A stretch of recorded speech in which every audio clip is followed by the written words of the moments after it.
She stood in the rain, suitcase in hand, nowhere to go. Her own mother had just slammed the door in her face. At 20 years old and 3 months pregnant, she'd lost everything. But what her family didn't know was that the father of her baby was watching from across the street in a black BMW. Before we dive into this incredible story of betrayal, redemption, and sweet justice, make sure you hit that subscribe button and turn on notifications. You won't believe how this story ends. Trust me, you'll want to stick around until the very last minute. Nia's hands were shaking as she stared at the pregnancy test. Two pink lines. She was 20 years old, working two jobs while taking classes part-time at community college, and now she was pregnant. Her mind immediately went to Lucas, the man she'd been seeing for the past 6 months. They'd met at the upscale restaurant where she waitressed on weekends. He'd come in alone, ordered coffee, and left her a generous tip along with his phone number. Lucas had told her he worked in business. He was kind, funny, and treated her like she was the most important person in the world.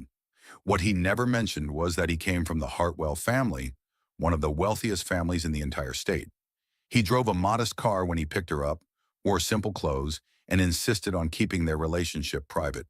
He'd said he wanted to keep things between them special, away from outside pressures. Nia had found it romantic at the time. Now, sitting on the edge of her bed with that positive test in her hand, she realized how little she actually knew about the father of her child. The Sunday dinner where Nia decided to tell her family started normally enough. Her mother, Denise, had made pot roast. Her father, Calvin, sat at the head of the table like always, and her older brother, Jerome, was on his phone, barely paying attention. They were a respectable middle-class family, active in their church, well-known in their community. Reputation meant everything to them. Nia cleared her throat. The words came out quieter than she'd intended. "I'm pregnant." The silence that followed was deafening. Her father's fork clattered against his plate. Her mother's hand flew to her chest. Jerome looked up from his phone, eyes wide. Calvin's voice was low and dangerous. "You're what?" "I'm 3 months pregnant," Nia repeated, her voice stronger this time. 3 months? Denise's voice cracked. "You've been walking around this house, going to church with us, lying to our faces for 3 months. "I wasn't lying. I just—" "Who is he?" Calvin demanded, standing up so fast his chair scraped against the floor. "Who's the father?" Nia hesitated. Lucas had asked her for time to handle his family first before going public. "I can't tell you that right now. He needs to—" "Can't tell us?" Jerome laughed, cruel and sharp. "Oh, this is perfect. You don't even know who the father is, do you? That's not—" "You've disgraced this family," Calvin said, his voice shaking with rage. "Do you know what people will say? What the church will say? We've built a reputation in this community, and you've destroyed it in one stupid, reckless decision." Denise was crying now, dabbing at her eyes with her napkin. "How could you do this to us, Nia? How could you be so irresponsible? We raised you better than this." "I'm keeping the baby," Nia said quietly. The explosion that followed was worse than she'd imagined. Her father called her selfish and stupid. Her mother wailed about their ruined reputation. Jerome recorded parts of it on his phone, muttering about how this was going to be great content. They gave her an ultimatum: fix the situation within 24 hours or get out. Nia refused to fix it. She wasn't going to terminate her pregnancy to save her family's image. That's how she ended up standing in the rain the next evening, her father having literally packed her bags and thrown them onto the front lawn. Neighbors peeked through their curtains, watching the drama unfold. Her mother stood in the doorway, crying but silent, offering no defense. Jerome filmed the whole thing from the window, probably already crafting the caption he'd use when he posted about his disappointing sister on social media. What none of them saw was the black BMW parked across the street, windows tinted, engine running. Lucas sat inside, gripping the steering wheel, watching the girl he'd claimed to care about get thrown out of her home. He'd seen her missed calls, her text messages asking him to please answer. His father had found out about their relationship somehow and threatened him: cut ties with that girl or lose everything. The family business, the trust fund, the Hartwell name. Lucas had chosen silence. Now, watching Nia struggle with her suitcase in the rain, her shoulders shaking with sobs, guilt consumed him. But not enough to make him get out of the car. Not enough to choose her over his inheritance. He drove away, telling himself he'd find a way to help her anonymously. The months that followed were the hardest of Nia's life. She found a tiny studio apartment in a neighborhood far from everything she'd known. The walls were thin, the heat barely worked, but it was hers.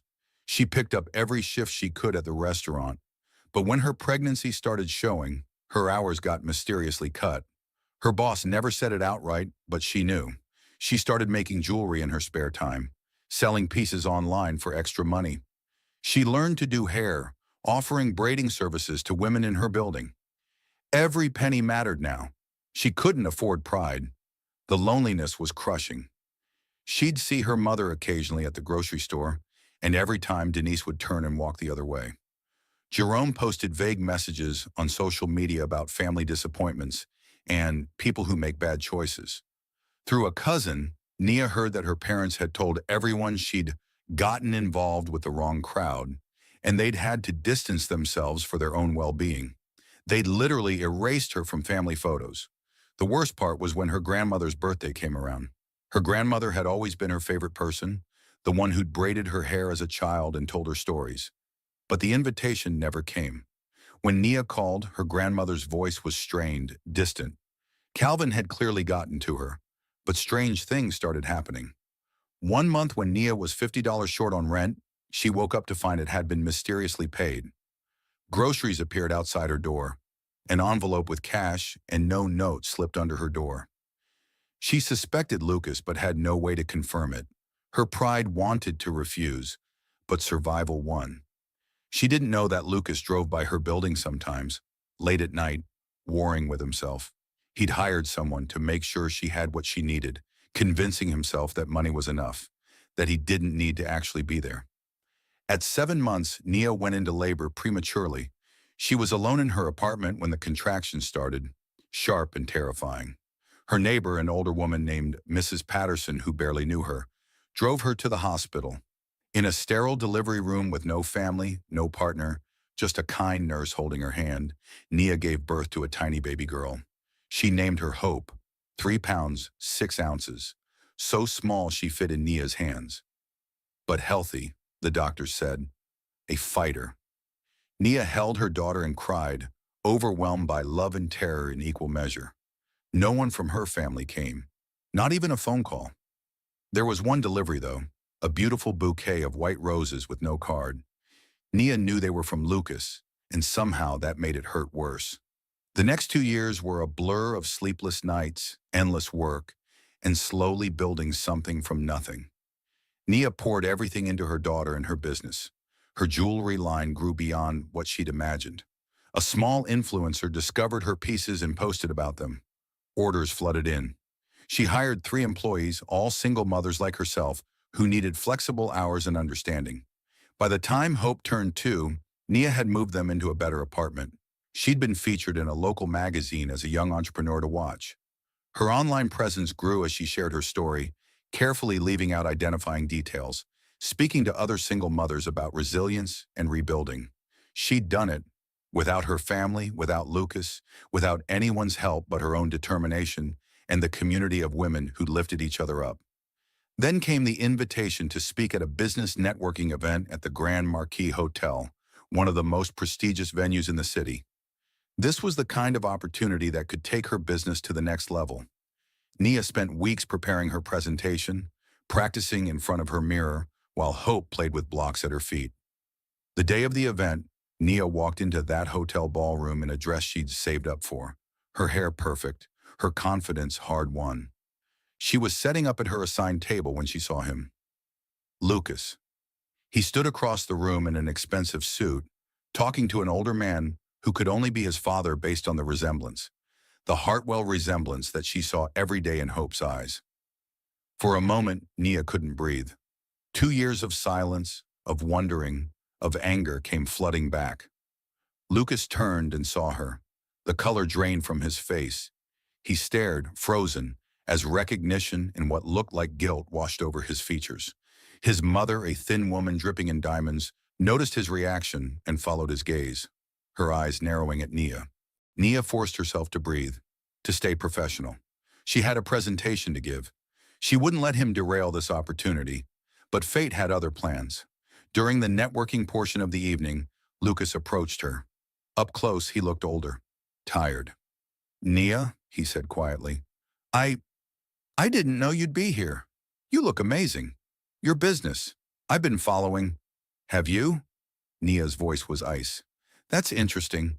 You couldn't follow up on a single phone call 2 years ago, but you've been following my business? I know I owe you an explanation. More than that. I was a coward, Nia. My family, they found out about us, and my father threatened to cut me off completely. He called you a gold digger, said you were trying to trap me, and I believed him. I'm so sorry. Do you know you have a daughter?" Lucas's face went white. "What? A daughter? Her name is Hope. She's 2 years old. She has your eyes. I, I thought, when you stopped answering, I thought maybe you'd—" He couldn't finish the sentence. "Terminated the pregnancy to make it easier for you?" Nia's laugh was bitter. "No, Lucas. I had our baby, alone, in a hospital with no family, no support, nothing. And I've raised her for 2 years without a word from you." "Nia, I swear I didn't know. If I had—" "You would have what? Chosen her over your trust fund? We both know that's not true." Before Lucas could respond, a familiar voice cut through the air. "Nia? Baby, is that you?" Nia turned to see her mother, Denise, walking toward her with a bright fake smile. Behind her were Calvin and Jerome, all dressed up, clearly here to network. Jerome must have seen her post about the event on social media. "Mom," Nia's voice was flat. "You look so wonderful, sweetheart. We've been trying to reach you. Haven't we, Calvin?" Denise's performance was Oscar-worthy. Calvin nodded, his smile not reaching his eyes. "Family is family, Nia. We've missed you." Jerome stepped forward, arms out for a hug. Nia stepped back, and his arms dropped awkwardly. She could see the calculation in their eyes. They'd heard about her business success. They wanted in. "How's that baby of yours?" Denise asked, her voice syrupy. "We'd love to meet our grandbaby." Something inside Nia snapped. 20 minutes later, she stood on the stage, microphone in hand. The ballroom had gone quiet. Her prepared presentation notes sat abandoned on the podium. Instead, she began to tell her story. "2 years ago, I stood in the rain with everything I owned in one suitcase," she began, her voice steady and clear. "I was 20 years old and 3 months pregnant. My father had just thrown me out of my childhood home because I refused to terminate my pregnancy. My mother stood in the doorway and watched it happen without saying a word. My brother filmed it for social media content. The crowd was silent, captivated. Nia could see her parents in the audience, Denise's face going pale, Calvin shifting uncomfortably. I was told I'd disgraced my family, that I'd ruined their reputation, that I was selfish and stupid and irresponsible. I was erased from family photos and excluded from family events. My own grandmother, pressured by my father, stopped taking my calls. She paused, letting that sink in. And the father of my baby? He came from one of the wealthiest families in this state. When his family found out about me, he disappeared, ghosted me completely, chose his inheritance over his own child." She could see Lucas in the crowd now, his face a mixture of shame and something else. His father was gripping his arm, trying to pull him toward the exit. "That's my mother right there," Nia pointed. "The one who told me I was a disgrace. That's my father who threw my belongings in the rain. And that's my brother who thought my pain was entertainment." The crowd turned to look. Denise was crying, but whether from shame or embarrassment, Nia couldn't tell. Calvin's jaw was clenched tight. Jerome was staring at his shoes. "The father of my child is in this room too," Nia continued. "He knew I was pregnant and vanished because his family thought I was a gold digger. I built my business from nothing, working 2 jobs while pregnant, selling jewelry online, doing hair in my apartment. I proved I never needed his money. But my daughter deserved a father." Lucas stood up. His father hissed something at him, trying to pull him back down, but Lucas shook him off and walked to the stage. The whispers in the crowd grew louder as people recognized him. He took the microphone with shaking hands. "She's telling the truth. My name is Lucas Hartwell." The room erupted in murmurs. Everyone knew the Hartwell name. "I'm the father Nia is talking about. I abandoned the mother of my child because I was weak, because my father told me she was using me, and I believed him without question. I have a daughter I've never met because I chose money and comfort over responsibility. His father stood up, his face red with rage, and stormed out of the ballroom. His mother followed, but not before shooting Nia a look of pure venom. Nia took the microphone back. I didn't come here for revenge, she said softly.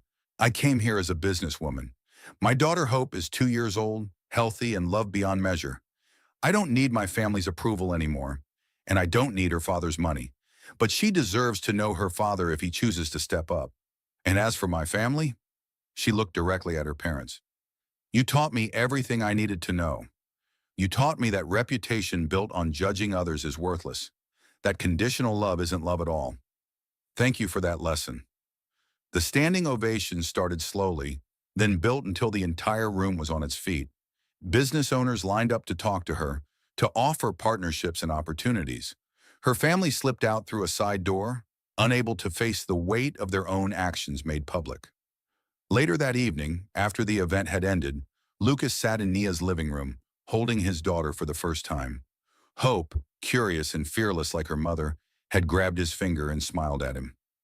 Lucas cried, great heaving sobs that shook his shoulders. I don't want your money, Nia told him, her voice firm but not unkind. I want you to be a father. If you can prove you're here for her, not out of guilt or obligation, we can talk. We'll start slow. Family therapy, supervised visits. You need to earn this, Lucas. He nodded, unable to speak, just holding his little girl and trying to memorize her face. 2 weeks later, Lucas's father cut him off completely, giving him an ultimatum: the family business or his illegitimate child. Lucas chose Hope. He got a job on his own merit, started therapy, and showed up every single week for his supervised visits, rain or shine. Nia's grandmother finally reached out with a tearful apology. She'd been pressured by Calvin, she said, but that was no excuse. She wanted to know her great-granddaughter. Nia agreed, but with firm boundaries. Her parents and Jerome received no such invitation back into her life. Nia's business continued to flourish. She expanded into a small storefront, hired more single mothers, and became a voice in her community for women rebuilding their lives. Hope grew up knowing she was loved fiercely by a mother who'd chosen her over everything, and slowly, carefully, by a father who was learning what it meant to choose her too. The family that disowned her eventually faded into the background of her life, irrelevant to the empire she'd built and the happiness she'd created. Because Nia had learned the most important lesson of all: the people who abandon you in your darkest hour don't deserve a seat at your table when you finally step into the light. Nia's story reminds us that the people who abandon you in your darkest hour don't deserve a seat at your table of success. She built an empire from nothing, raised a beautiful daughter, and exposed the truth when it mattered most. If this story moved you, hit that like button, subscribe, and share this with someone who needs to hear that they can rise above anything. Drop a comment telling us what you would have done in Nia's position. And remember, your worth isn't determined by who stays. It's determined by how you stand when everyone leaves.